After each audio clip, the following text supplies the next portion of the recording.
Good morning, how are you all? This is Mrs. Conlon again. We're going to practice some adding and subtracting of integers. At this point, I've taught 2 lessons on adding integers and 2 lessons on subtracting integers. I am assuming you watched all 4 of those lessons. Here's what I'd like you to do with this lesson. Go find yourself a piece of paper and pencil. Take a pause right here, solve all 9 of these problems, no calculator, no cheating, show all your work, pause it, do all your work, and then hit play and I'll go over the answers. Okay, so I am assuming you did that. You have 9 questions in front of you with all of the answers worked out. No cheating on a calculator. I'm going to go through these answers a little bit more quickly because I taught 4 lessons on this already. As always, I'm going to ask that you be honest with your work and how many you got correct. Okay, the first one, I'm going to make this into word problems and talk about money. I owe 87. I have 99, okay? So this is an addition problem. I am going to take my larger absolute value, subtract my smaller absolute value, and I get 12. In this problem, I have more than I owe. So in the end, I have $12. And if you can't see any of my work, you can zoom in a little as you're watching this YouTube video.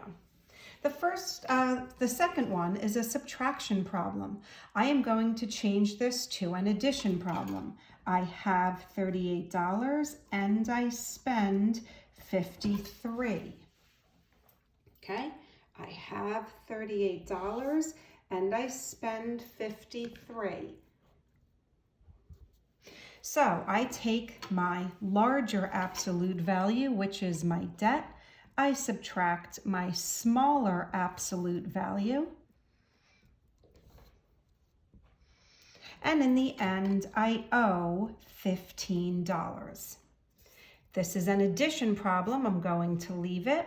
I owe 93 and I earn 130. I take my larger absolute value minus my smaller absolute value, and I end up with $37. Okay, number 4. This is subtraction. I'm going to change it to addition. I owe $15 and I spend 17. Here I am going to add or combine my debt. In the end, I owe $32. I combined my debt.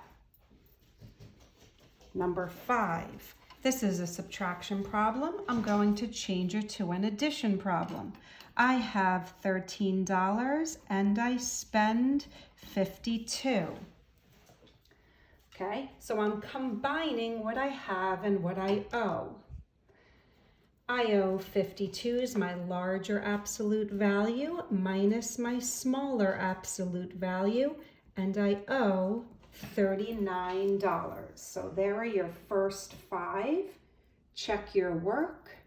Let's move on to 6, 7, 8, and 9. Okay, 6 is a subtraction problem. I'm going to change it to an addition problem. I have $26 and I spend 90. I take my larger absolute value minus my smaller absolute value, and in the end, I owe $64. Number 7 also is subtraction. I'm going to change it to addition. I owe 34 and I owe 16. I just rewrote it as addition. I am going to combine my debt. I owe 34, I owe 16, and in the end, I owe 50.